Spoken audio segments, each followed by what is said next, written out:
This is Liam Hendricks, and you're watching Crosstown Crosstalk on the Barroom Network.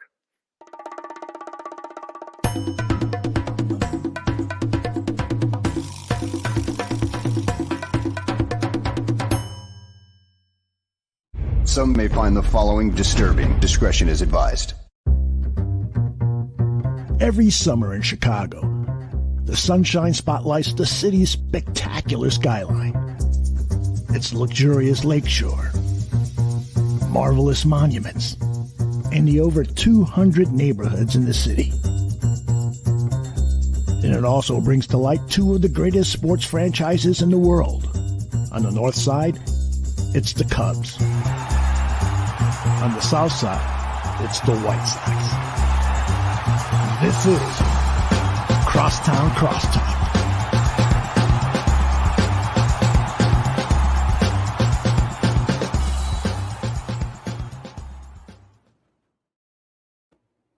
Hello and welcome to episode number 42 of Crosstown Crosstalk, presented by the Barroom Network. My name is Vinnie Parisi, and Joey Parisi is not here. And so last time I had Joey on, I think, with me here on Crosstown Crosstalk was probably when we did the Liam Hendricks interview. I think that's the last time that he was in here. And, I've been missing having someone named Joe on my show. It's just something I needed good Joe in my life. I have a lot of good Joes in my life.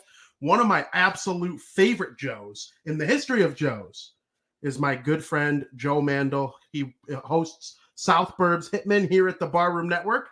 Joe, welcome in. What's going on, Vinny? Thank you for having me, my friend. And it's good to be back on the air with you. And most importantly, we're talking about baseball that's actually going to happen and be played. When's the last time me and you were on air together? We were on the air right after the blackout game. Right before we got eliminated, and we had Alyssa Bergamini. We were all pumped up to go to game 2 at home of the ALDS, and it didn't end the way we wanted to, but it was still a ton of fun. Yeah, I mean, we went through a whole football season and wondering if there was going to be baseball at all. And you and I are both big football fans, so it's not like we were having issues with that. But no. Once the Super Bowl was over, I was like, okay, it's the dog days of hockey. Yeah, I love hockey, but I'm like, I need two sports in my life. I like basketball, but I'm not like the diehard. I'm not going to sit here and give myself credit as a diehard. And when the Bulls are in the playoffs, it'll be fun. But I'm like, I need postseason, or I need regular season baseball when the weather turns. And it just wasn't coming. And we got to day 99 and it came through. So I got to ask you, what was your reaction to the lockout ending, which broke here on this show last week? I saw. That was great. It was great to see your reaction live on the air, man. You were fired up, and so was I. It was probably the best news I've had in a long time. Not only because I'm excited to watch baseball and get into the weeds of it here on South Burbs Hitmen, covering the White Sox with you, and of course, Chris and Gonzo. But, mainly I also have a lot of family and friends that work at the ballpark, as you and the rest of the network know. Those people rely day in and day out on those games being played on both sides of town. And same thing with all the local business. I mean, we've had folks on from Grandstand, and a bunch of other local spots near the ballpark, and it's important for them. So when I saw the news come through, it was music to my ears. I was ready for baseball, excited to see where this White Sox team can build on from last year. In this really, really quick and aggressive free agency, which I'm sure we'll touch on today. And most of all, man, I was also excited to get a little fantasy baseball under my belt for this season because, I like to play fantasy baseball. It's a long season, but it's fun. And, for a little bit, it's a hobby in your back pocket. I even got you to join my league this year, Vinny. So I'm excited for everything baseball. And I got to get out to the ballpark at least once this year. Yeah, I mean, I feel the same way about everything you said. When it was gone, I didn't know what to do. Like, I was getting people on this show to talk about like the Avengers and Star Wars. Like, that was my upcoming plan here if there was no baseball, thinking about going back to my old job, besides covering the White Sox. And I was like, I don't want to do that. It was just crazy to me. Like, it kind of hit me right there when you brought up people that that work at the ballpark, and it's like it impacts more than just players and umpires and coaches. Absolutely. And all that. So, those of us that work in the game, we need this stuff. So it ending was just incredible. Now, since we last spoke on air, the White Sox have made some additions. Just a few. And some of the big ones that come to mind are, of course, relievers Kendall Graveman and Joe Kelly. And then, of course, Josh Harrison is coming in to play some second base for the White Sox. And that kind of will move Leury Garcia back into a utility role. You got guys like Danny Mendick to back up second base. I think the additions here are interesting. Most of them are, I would say, good. I'd like to know your thoughts on those major White Sox transactions.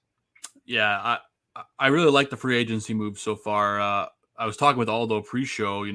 I really think the Josh Harrison signing is a great signing for this team.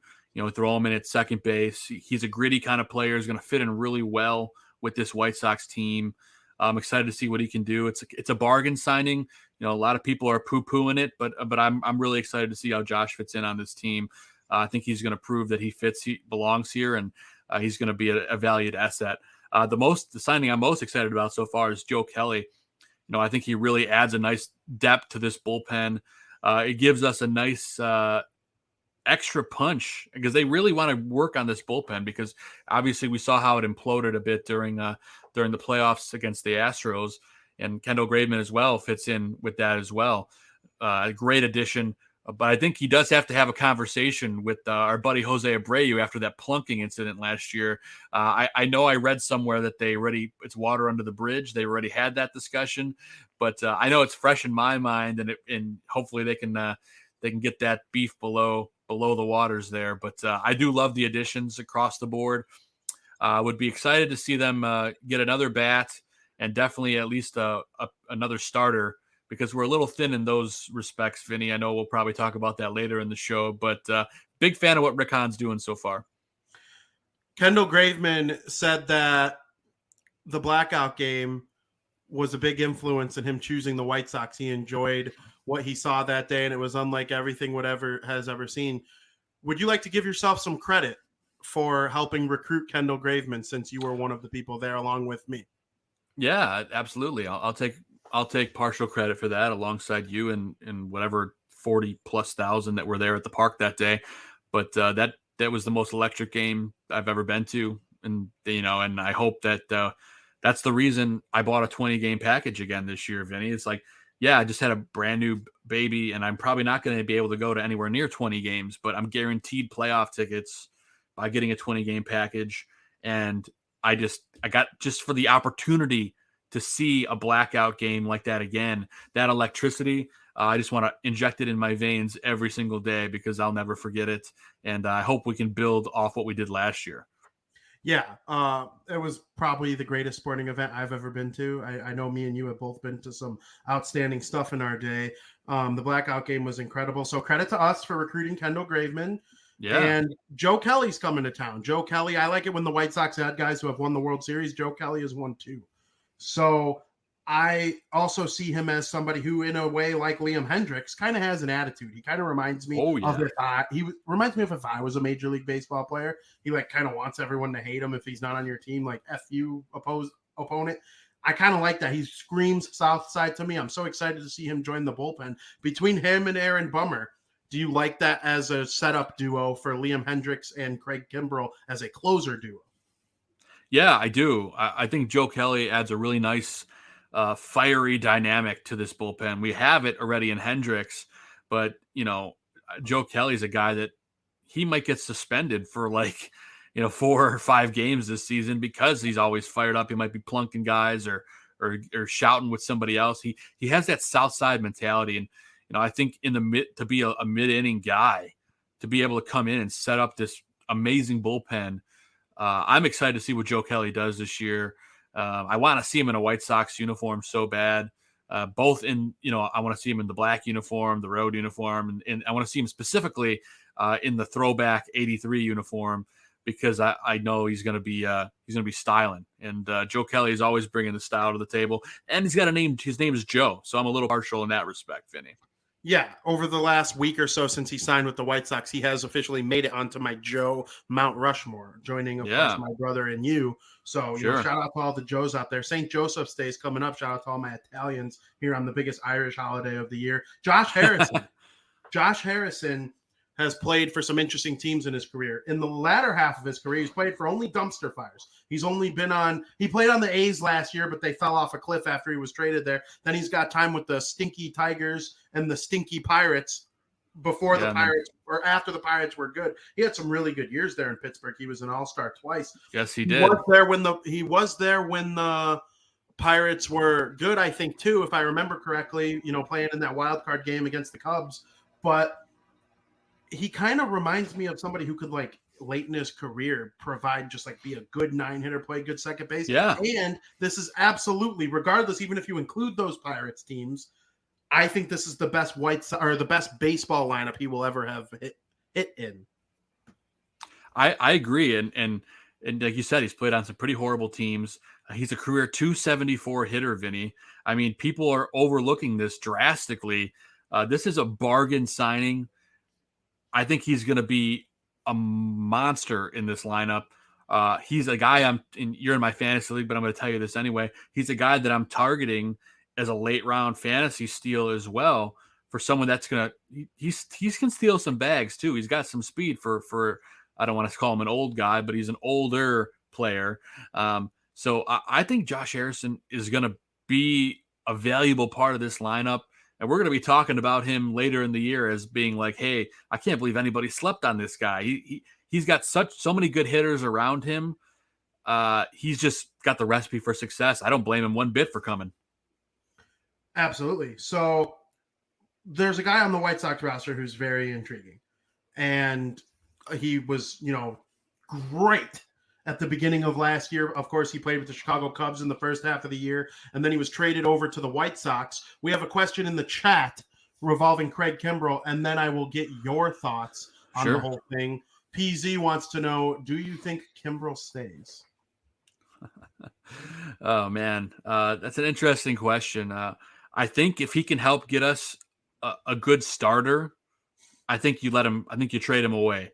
Because our bullpen, I mean, look what they did. They've signed three great additions to the bullpen if you count Velasquez. Depending, he might be they might use him as a long starter to start the year, or a short starter, if you will. So I do think that they're going to trade Craig Kimbrell. I don't know for sure that he's going to pull the trigger there, but if we could get some starting pitching help, if we can use him in a trade to get like a Sean Manaea, like they're saying the White Sox are linked to the A's, I would do it all day. If you could get a quality starter in return, a 2 or a 3 guy to plug in with our quality options. So I would trade Kimbrell if you could. And if you can't, then you're stuck with having a great bullpen. So it's not the worst problem to have, but he certainly imploded a few times last year. And I'm sure we're about to see him give up one of those big bombs here on screen. But, he didn't have the same stuff for the White Sox as he did for the Cubs last year. That's for sure.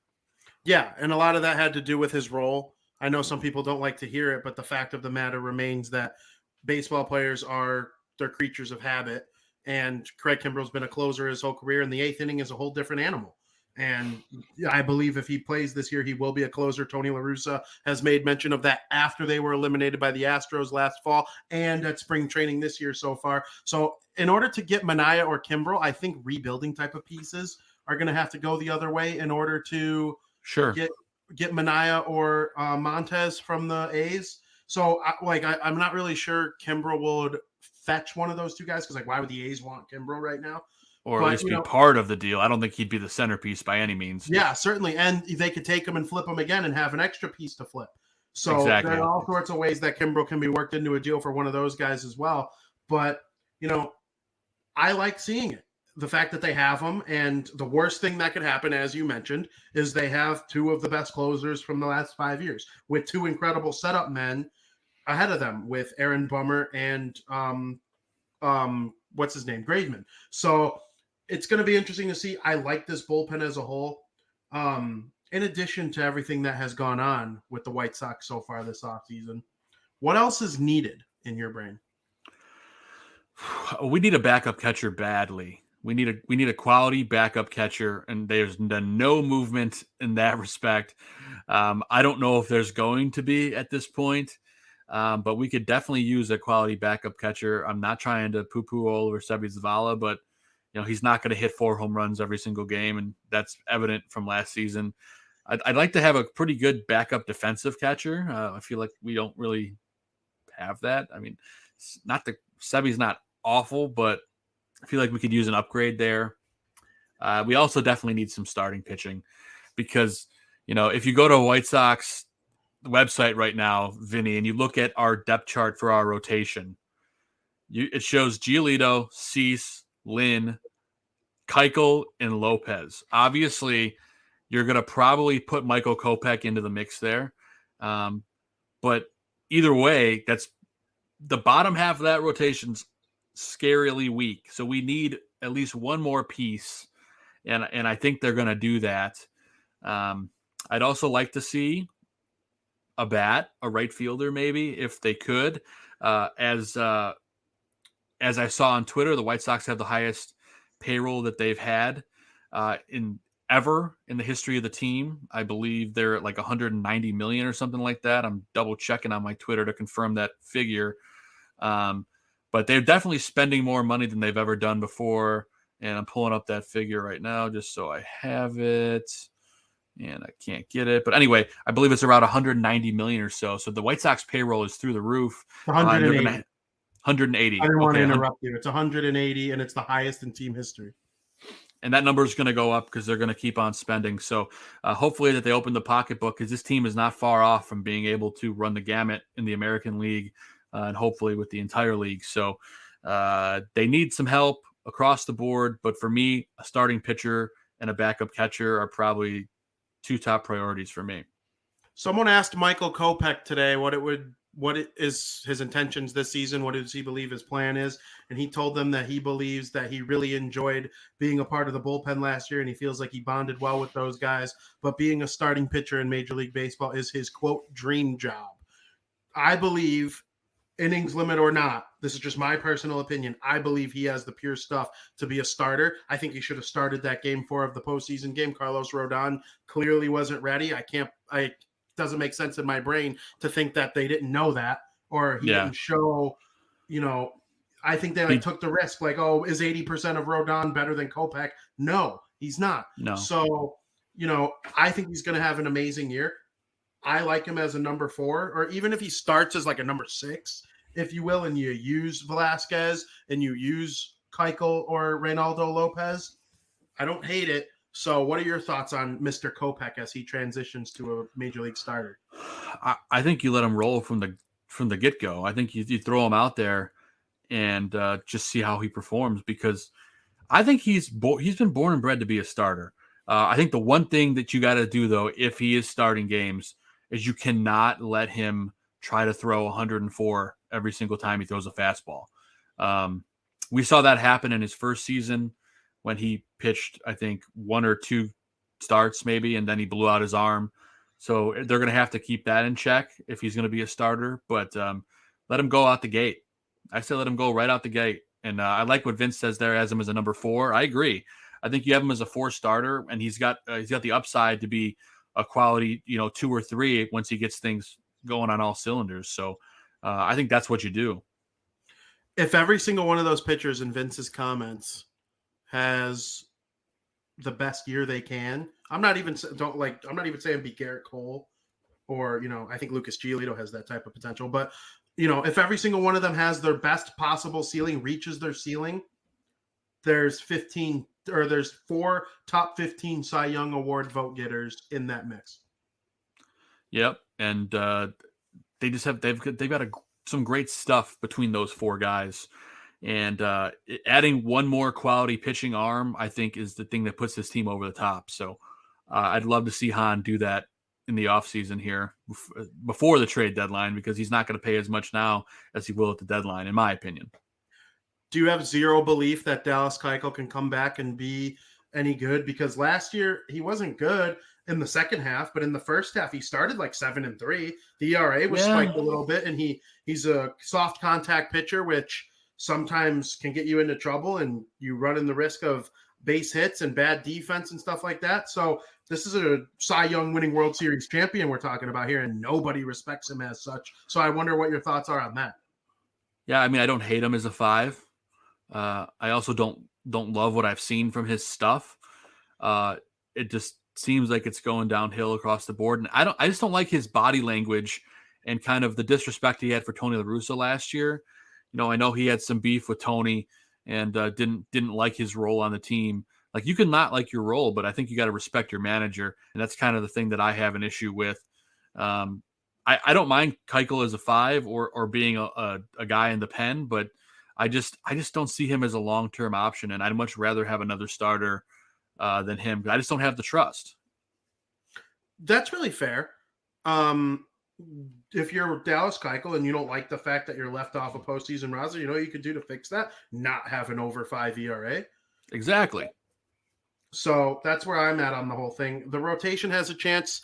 The top 3 are sick, right? Like, we know Lucas Giolito, Dylan Cease, and Lance Lynn are going to bring it this year. Lance Lynn's already looking, kind of mean and ready to go in spring training so far. Dylan Cease looks like a snack walking in with this mustache and his hair coming to the side. And then Lucas Giolito looks like he could be outside linebacker for Alabama, the way he's built right now. So you bring this 3 together, and then you worry about the 4 and 5, and maybe you run a 6 to help Kopech's innings early in the season, and it could be a really good rotation. Now, you combine a really good rotation with a really good bullpen, which we kind of alluded to already, we talked about.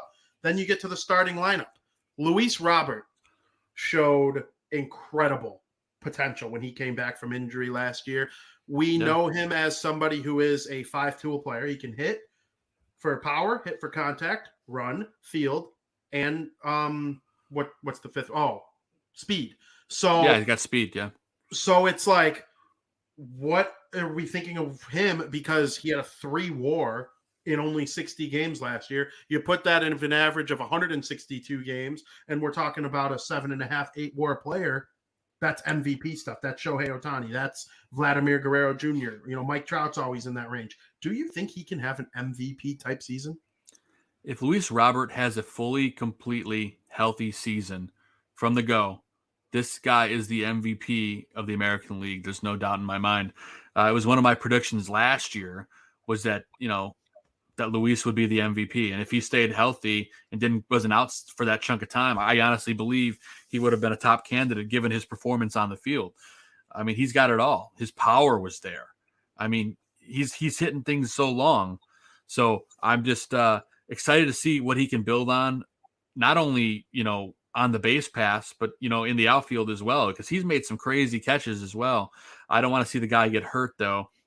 The one thing I do want to say, and this is not just about Luis Roberts, about the team as a whole, is I think we need to watch the training staff. I know there was a lot of issues last year with a lot of guys getting hurt. They had an off-season program where most of these guys trained by themselves with their own trainers. We just need to I think we should be a little concerned, and the whole league might have to be a little concerned for how these guys are going to come from that and play a full season. So hopefully Luis and his trainer did a nice job in the offseason. He looks great coming into camp, but I think that's a concern we have to have across the board. Yeah, I mean, the whole thing last year was guys are getting hurt left and right because they only played a 60-game season the year before. The excuse this year is going to be that nobody trained in the offseason how they're used to training, and that's why, I'm nervous about it too, there's no doubt, but I believe Luis Robert can have that type of season if he were to play the whole year. Totally.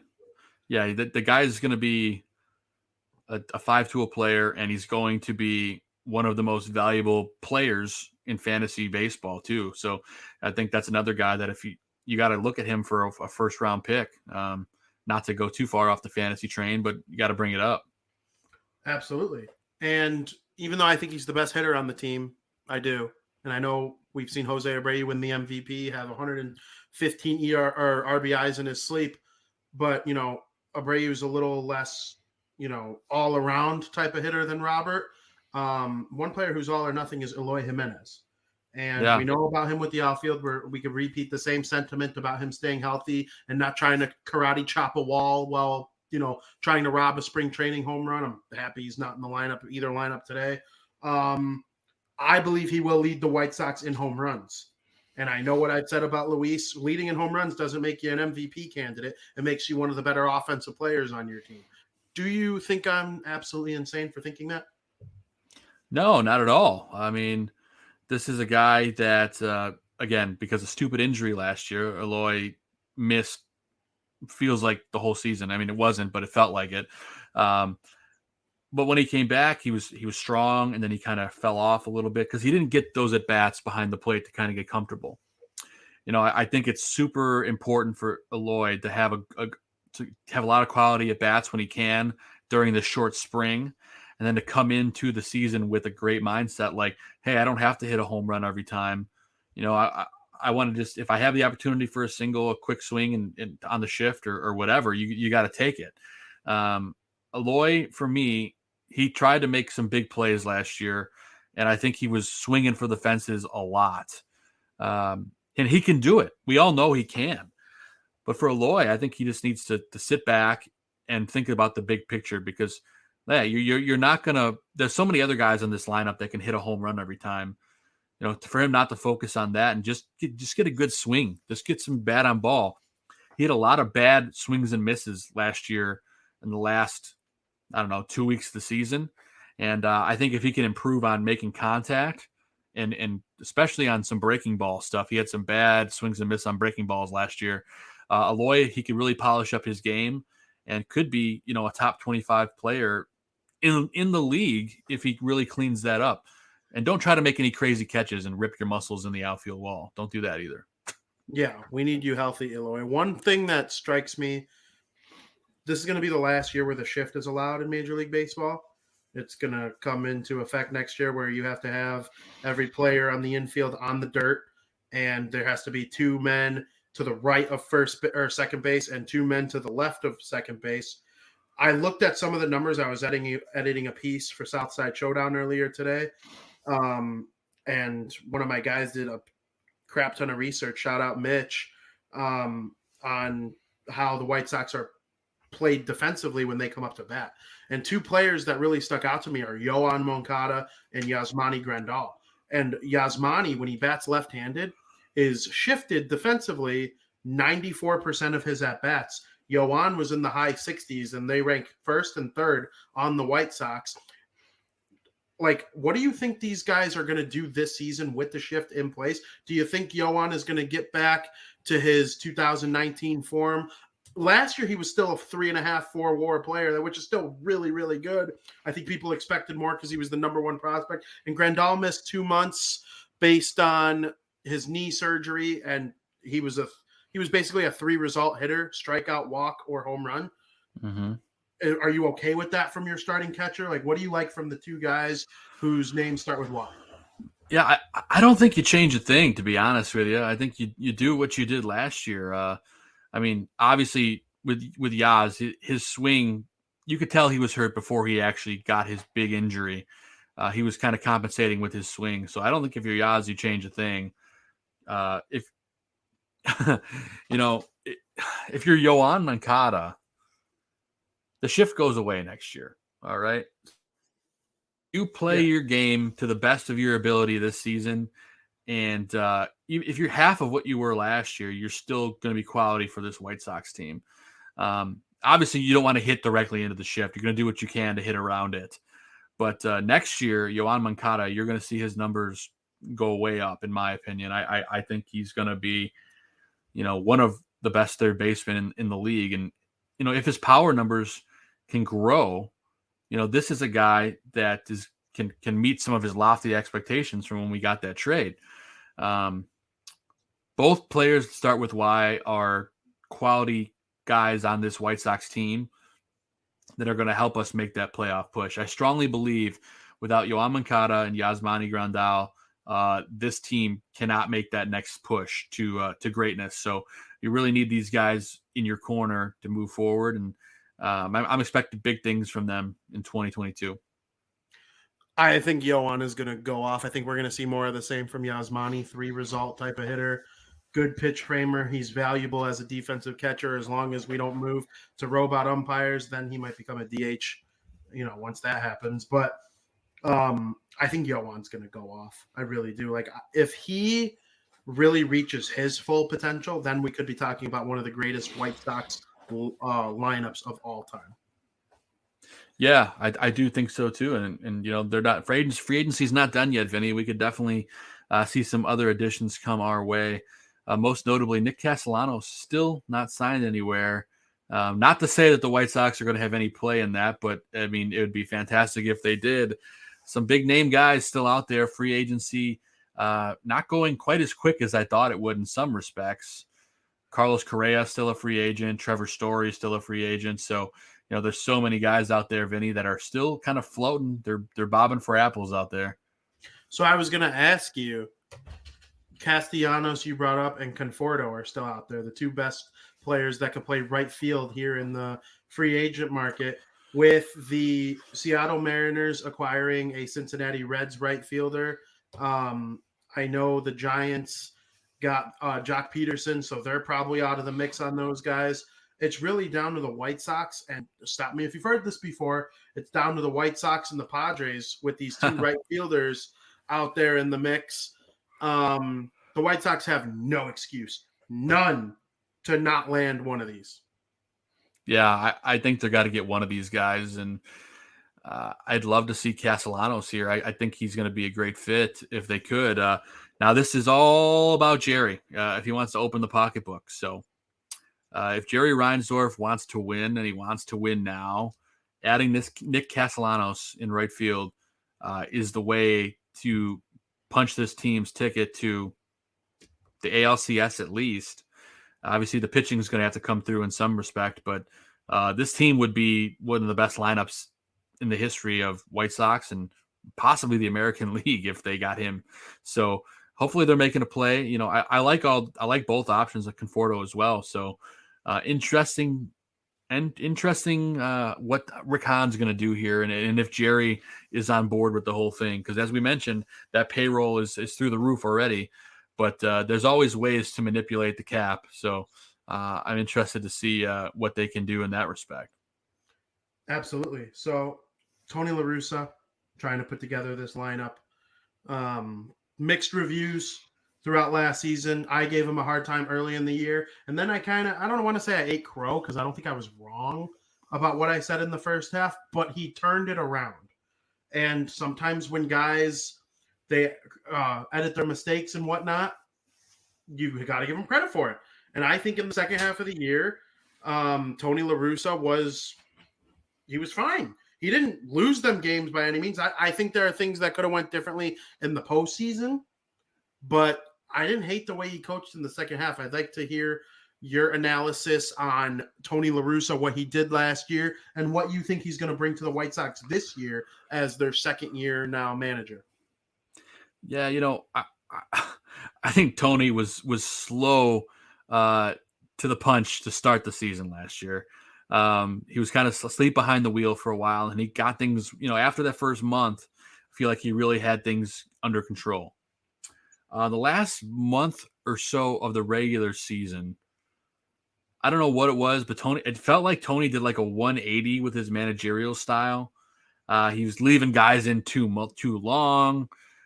He was letting guys throw, two or three batters, just doing the bare minimum of what you have to do, and letting them get rocked. He was letting guys get rocked. He was letting guys, putting the guy in the wrong situations, at least in my opinion. Obviously, everyone's got their own opinion, but Tony seemed like he was already in postseason mindset and not worried about any extra wins. If this team finished with a higher seed in the American League, they would not have played the Astros in the first round, and things may have gone completely different. That Astros team, of course, they got pretty banged up in the second round of the playoffs, which is why they didn't advance. But you could argue that Tony taking his foot off the gas the last month of the season really cost this team. So I think what Tony learned last year is he can't take his foot off the gas at all. Not that a Hall of Fame manager needs to learn anything new, but I think he definitely got that wake-up call that, hey, I can't take my foot off the gas in this AL Central. If there's one thing I've learned, and I think Tony's probably seen in the offseason too, Vinny, is that this AL Central is improving. The Tigers are a team that's improving. You got Baez and a bunch of other quality young bats.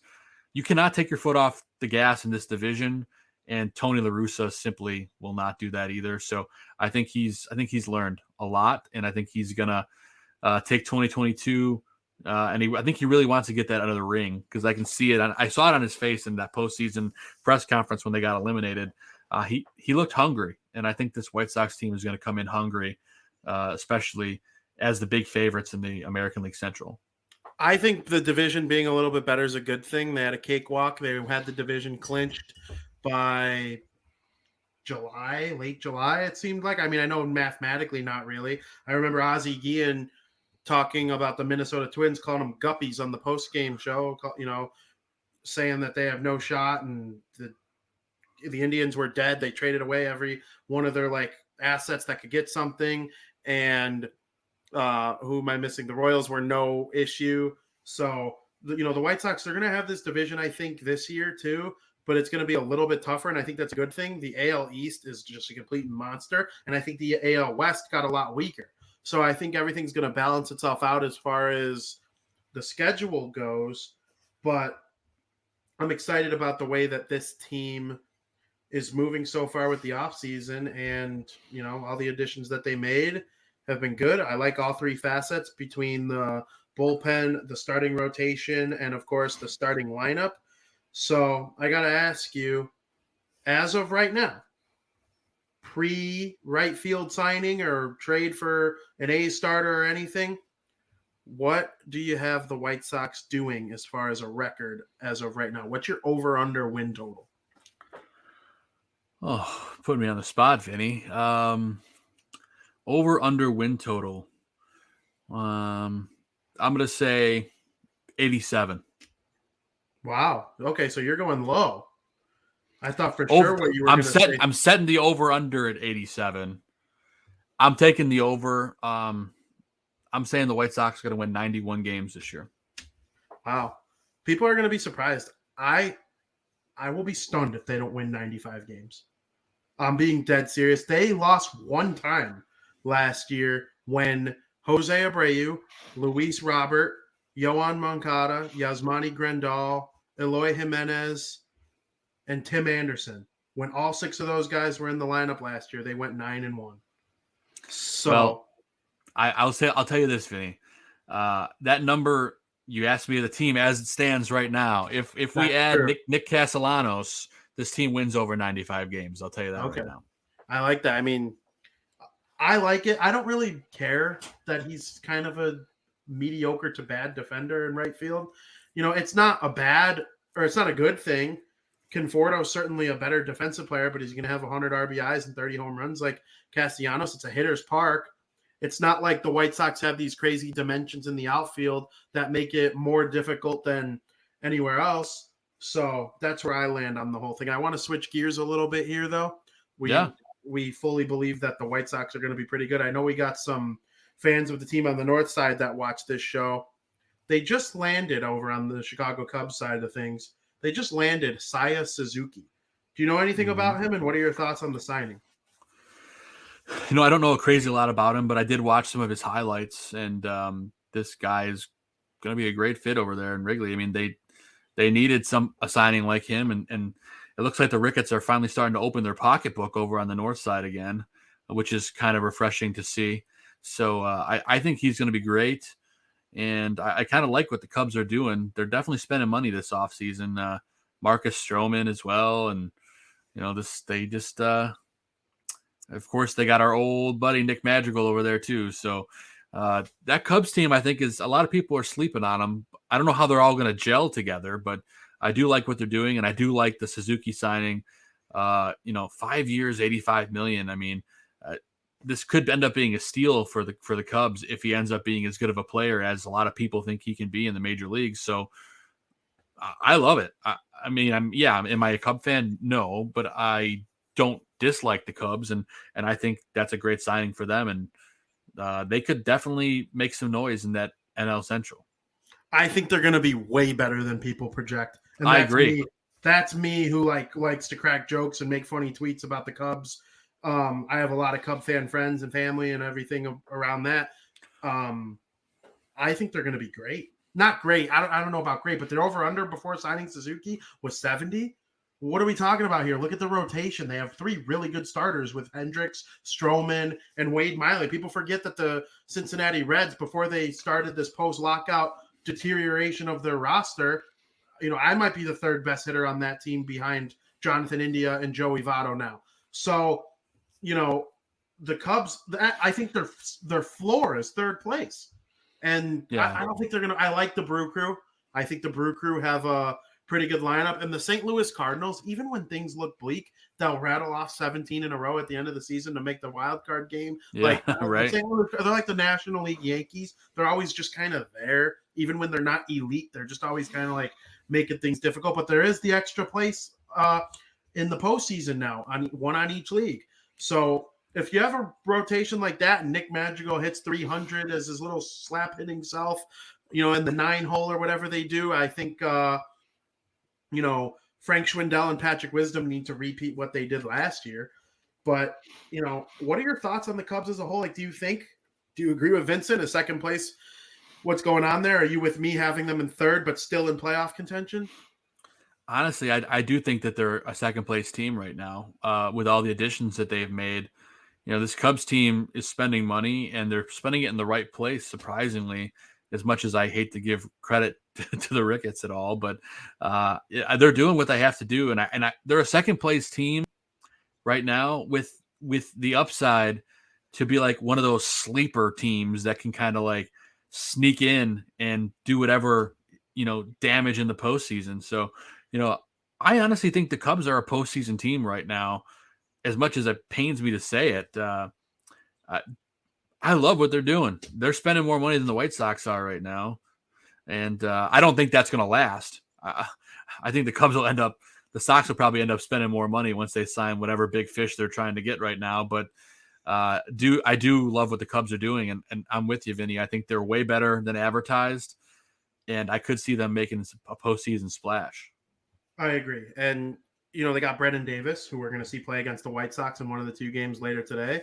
I do think they're out on Correa. I think the reason that he is a free agent is because he's looking for $300 million, and he's the only player on the entire free agent market that is commanding that type of coin. So teams are going to do their due diligence when it comes to trying to sign him. It wouldn't surprise me if, like, last second, one of the, top money teams comes out and lands Correa. But also, like, if I was Correa, I would just go try and win. Because of all the stuff that went on with the cheating, I would want to throw my middle finger up and tell everyone who calls me a cheater to F you. I'm going to keep winning. I would go to a team like the White Sox or the Rays or Blue Jays, a team like that can guarantee me like a good chance to win the World Series. But we'll see how much he's inclined for money. As far as the Cubs, I like their roster. If Schwindel and Wisdom have good years, what is Wilson Contreras going to do? Are you team sign him and actually try and keep winning, or would you sell him off and really try and retool or rebuild this team like we kind of thought they were going to do at the end of last year? You know what, Vinny? I think the Suzuki signing proves to me that there's no rebuild happening. They're going to win now. You don't sign a guy like that for the big money. Yes, it's a 5-year deal. I get that. But look at all the other moves they're making. They got Stroman.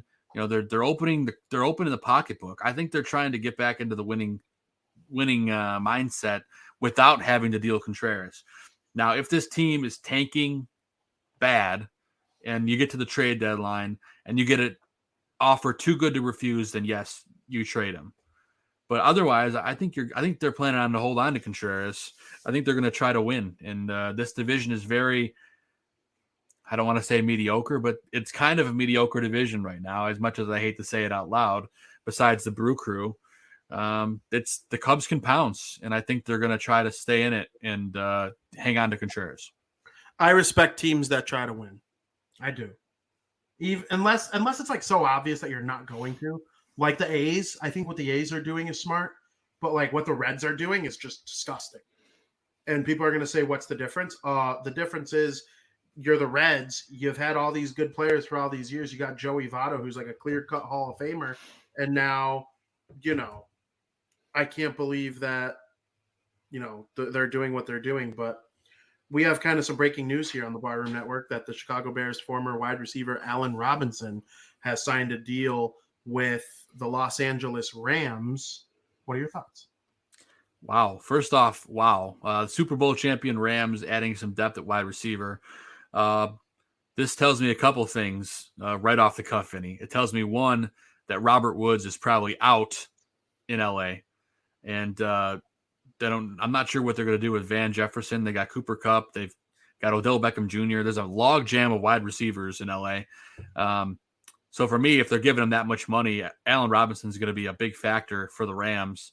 So I'm just interested to see how it plays out for that team. And obviously good for A-Rob for getting paid, but escaping the Chicago Bears and Matt Nagy, who's already gone. But maybe A-Rob can finally prove his worth in LA.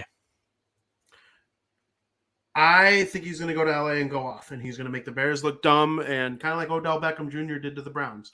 He's going to have Matthew Stafford throwing him passes, who Allen Robinson's not very fast. I mean, I say he's not very fast. He would lap me in a race.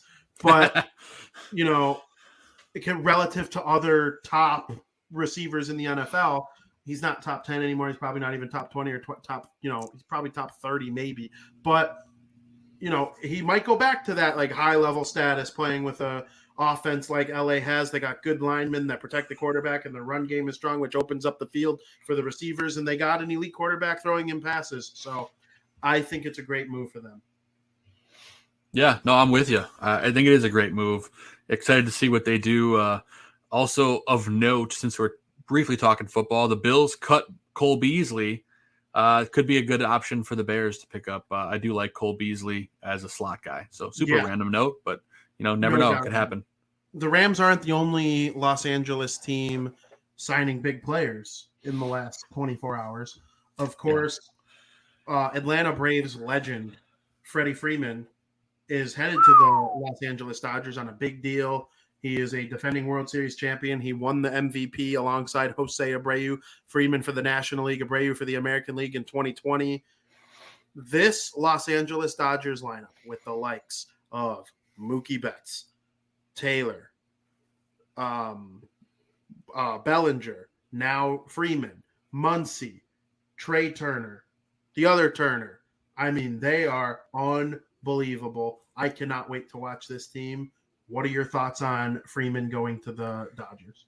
It drives me out of my mind, Vinny, if I'm being completely honest with you. What's this super team bull crap in Major League Baseball?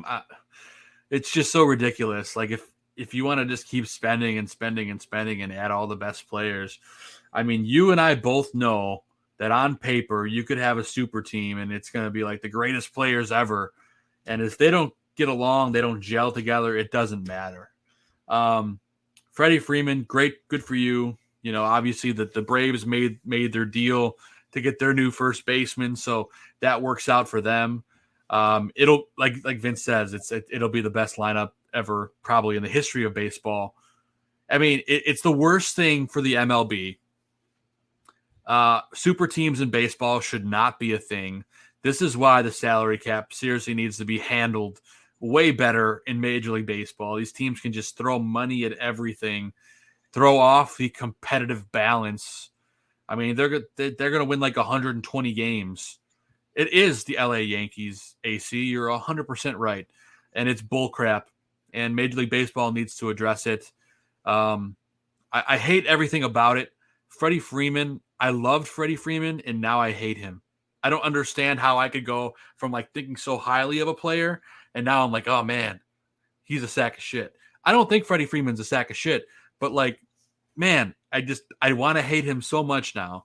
I hate it so much. That's the long-winded answer, Vinny. You know what? I completely understand what you're saying.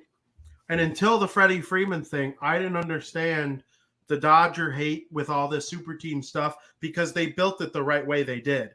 They have the prospect capital and they developed a lot of their players, and a lot of guys went from being nobodies to somebodies just by going to the Dodgers. And they traded for Mookie Betts, right? And everybody's saying, oh, the Dodgers super team. They had the assets that Boston would accept for Mookie Betts. Same thing with Scherzer and Trey Turner. they had this top farm system that they can keep pulling from to add those guys. Now, Freddie Freeman, that's just a use of money. That's it. It kind of reminds me, you know what's a good comparable is the Golden State Warriors, right? The Golden State Warriors drafted and developed a super team. They drafted Klay Thompson. They drafted Stephen Curry. They drafted Draymond Green. Did they draft Iguodala? I don't remember. Either way, and then they won 73 games, right? They choked in the finals to LeBron James and the Cleveland Cavaliers. And then they went out and drafted, or they signed Kevin Durant. And Durant made them look like one of those teams, like, oh, they're a super team. They, the 73-win team. But they kind of earned the right to sign one free agent, Curry, Green, and all them. Like, when's the last time the Dodgers signed a free agent like Freeman just by use of their money? It's Trevor Bauer, and that didn't even work out for them. Well, to be fair, Vinny, they made some big trades where they ate a lot of contract money too. So I don't think you can flat out compare them to like developing these guys and give them all that credit. But I do agree with the comparison. But they've eaten a lot of money. The Max Scherzer thing. I mean, a lot of these trades, and they're just throwing money at everything. But it just drives me insane, and I hate it, and it makes me hate baseball for it even being allowed. Maybe I sound bitter because I'm not a Dodgers fan. If you are a Dodgers fan, you're probably like shitting your pants with glee. But everyone else in the league is probably pissed off about it. There's no doubt that money plays into it. They had the money to have Mookie Betts and sign him long term and make the trade worth it, and they had to take David Price's contract in order to get him too. So stuff like that is absolutely. You have a great point. I don't disagree with anything you're saying on the money. I just think to some level, the Dodgers aren't like the Yankees of old, where they just signed everybody. Right. They made trades using their You know what they are?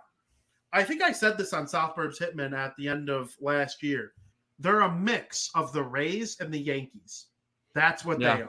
They use analytics and money ball type of stuff, except once their players are free agents or it's time to make a trade, instead of signing Scott Hatteberg or Jeremy Giambi, RIP, they trade for Mookie Betts or sign Freddie Freeman. Like, that's the difference between the Moneyball teams and rich teams. Yeah, and let's face it, Vinny, they've got LA money. Yeah. And it's the most overrated sports city in America.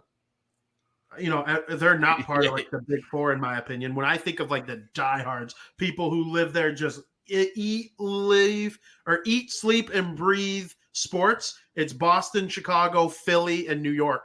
LA is in a distant second with Cleveland and Houston and Glendale, or whatever, Seattle. They're a good market, but they're not like.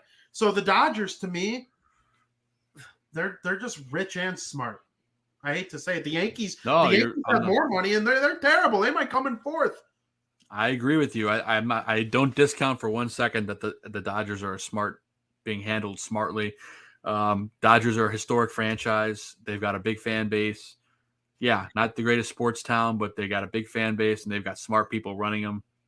And they're going to be really good. So there's no doubt in my mind that the Dodgers will be arguably probably the best team in the NL, if not the second best team. So you're pro salary cap in baseball? I think there should be something. I agree. I just think it's better than like just saying, yeah, go ahead, throw whatever you want at it. I like the way hockey does it. I know basketball does it okay. They're kind of like baseball, where they have like the competitive balance tax, or like a soft cap.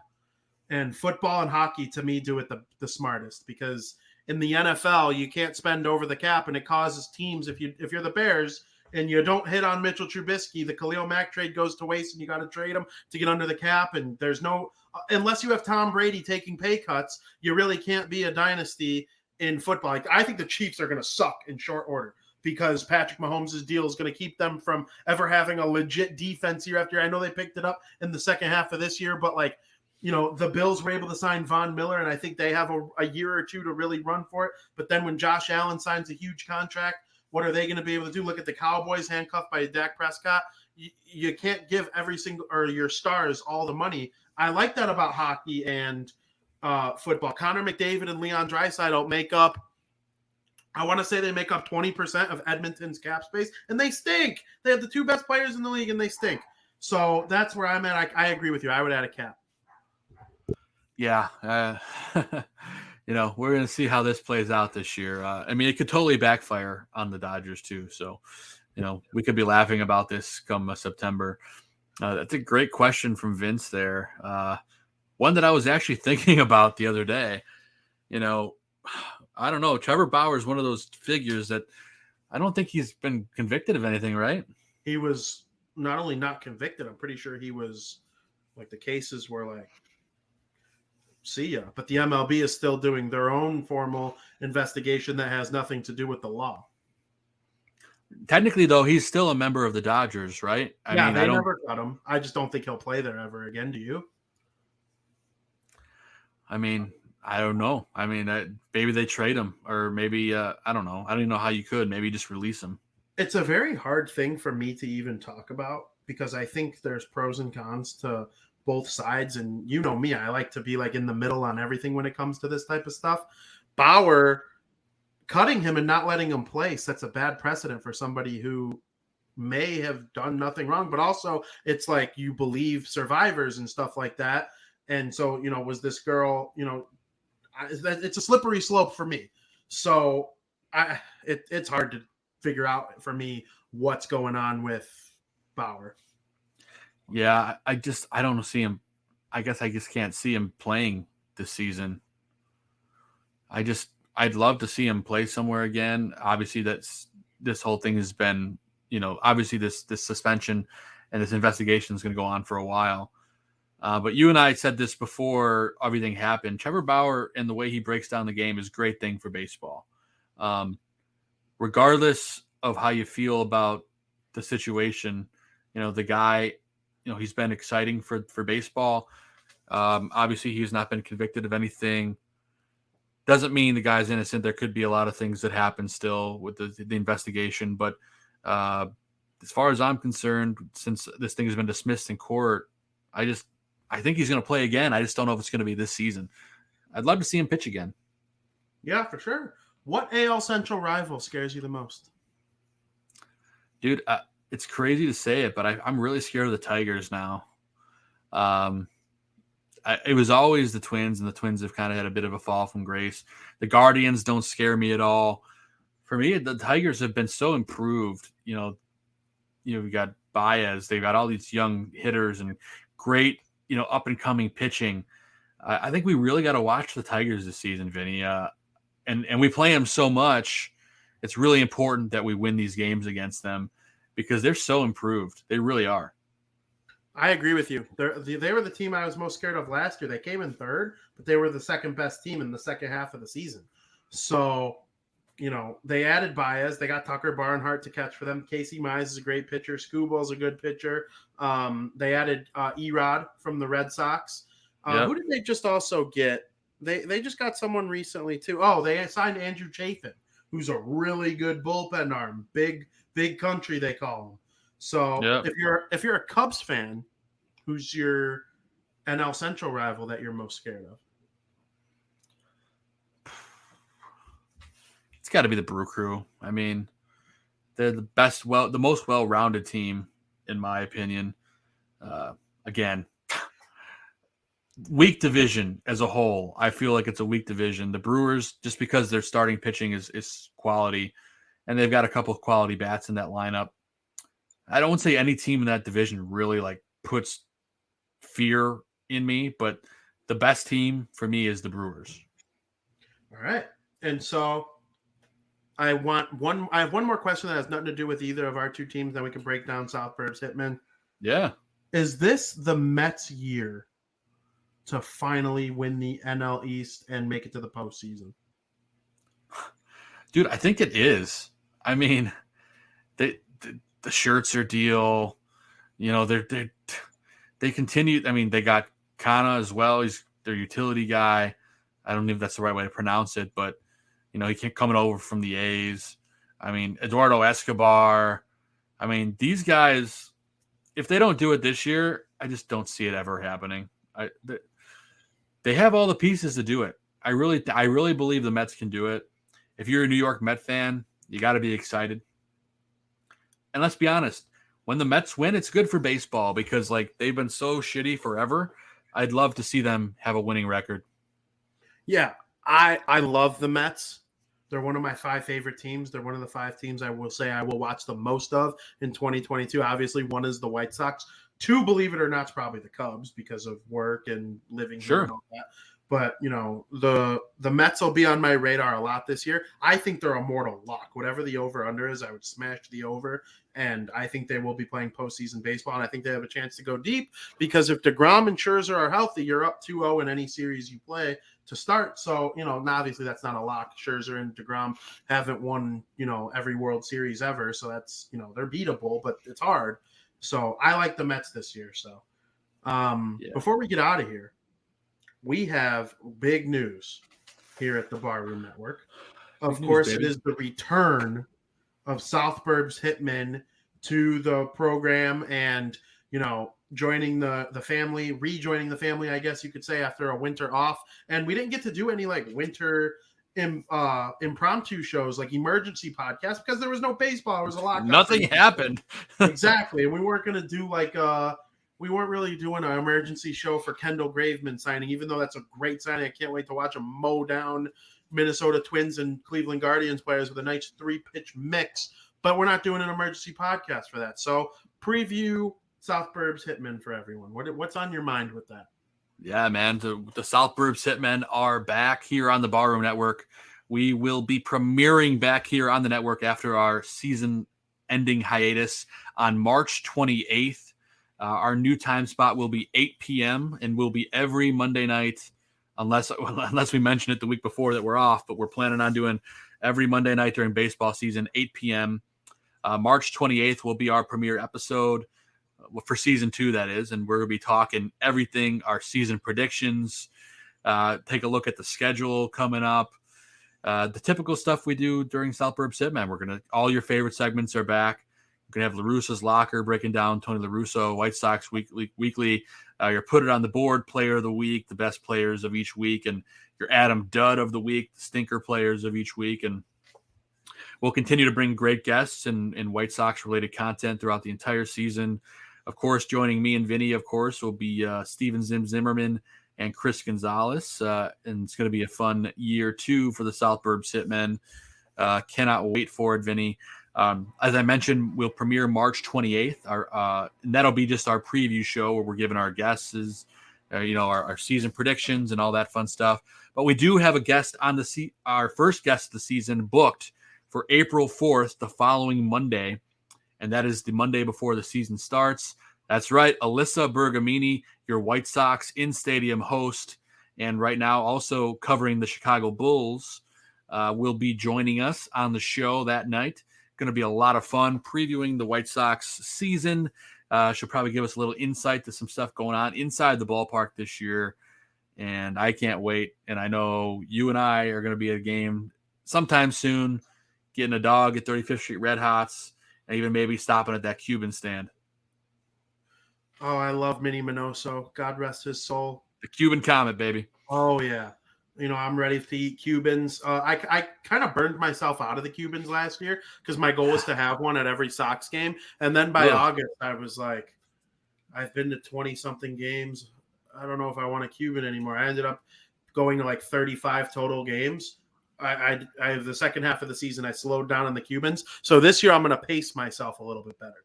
I don't recommend you have a Cuban at every game. I don't recommend that. No, I don't either, because then you'll be burned out. If you go to a lot of games like me, you'll be burned out of them by mid-June.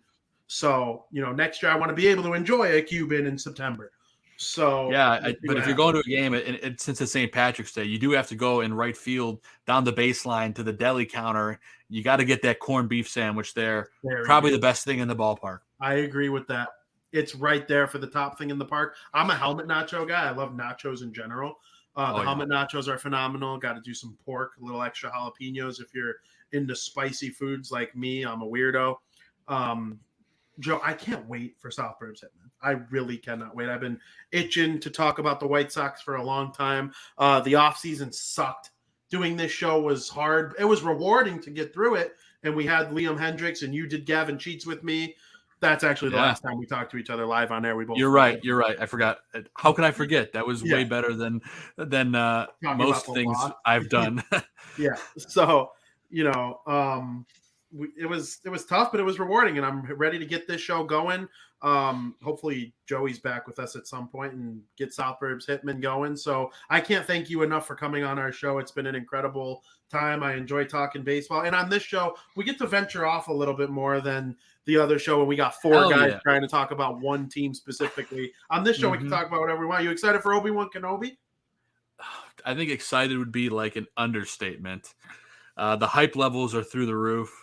I was hyped for Boba Fett, and it was pretty good. It wasn't the greatest thing ever, but Obi-Wan, I'm the hype machine is off the charts, and May 25th can't get here fast enough.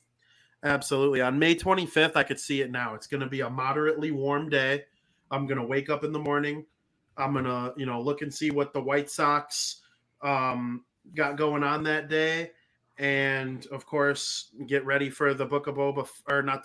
Now you got the Book of Boba Fett on my mind. I'm going to be getting ready for Obi-Wan Kenobi. The White Sox have a night game on Wednesday, May 25th against the Boston Red Sox. So it's a little Sox action. Actually, if I remember correctly, now that I'm thinking about it, I already have tickets to that game against the Boston Red Sox on May 25th. It's funny. I was just going to say, I was like, didn't I offer those tickets to you? Yeah, so I will be at Guaranteed Rate Field the day of Obi-Wan Kenobi. So it'll probably be either a late night premiere for me watching Obi-Wan or watching it during the day. But either way, I can't wait. Yeah, I will be watching it at like 5 a.m. I love it. I can't have it spoiled. No, that's the thing. You got to stay off Twitter. It sucks, which is extra hard for me because I don't get off Twitter. Well, my problem now, Vinny, is like, I'm on Twitter, as you know, just like with you, but I don't post on TikTok, but I watch TikToks because they're amusing. Mm-hmm. And you can't watch anything on TikTok without it being spoiled. So that's tough. Yeah, brutal. That's really tough. Well, I can't thank you enough for coming on. I'm excited to get South Burbs Hitmen going. Is it next week, 2 weeks? I don't even know my date. It's a week from next Monday. So it's a week from this upcoming Monday. So it's the 28th at 8 p.m., the new 8 p.m. time slot. So join us for our season prediction show and season preview. Going to be fun. And then Alyssa Bergamini on April 4th.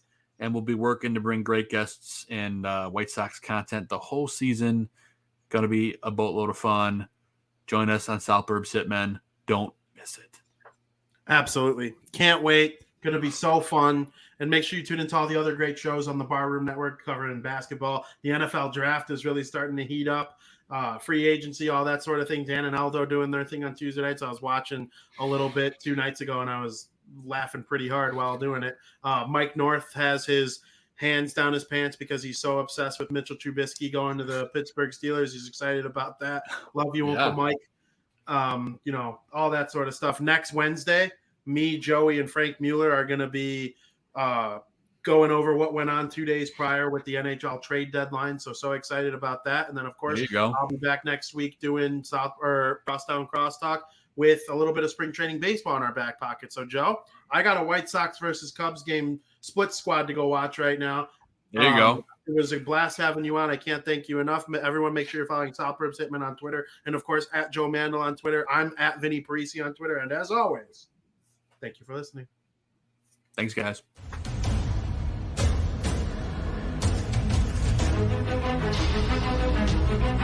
Thank you.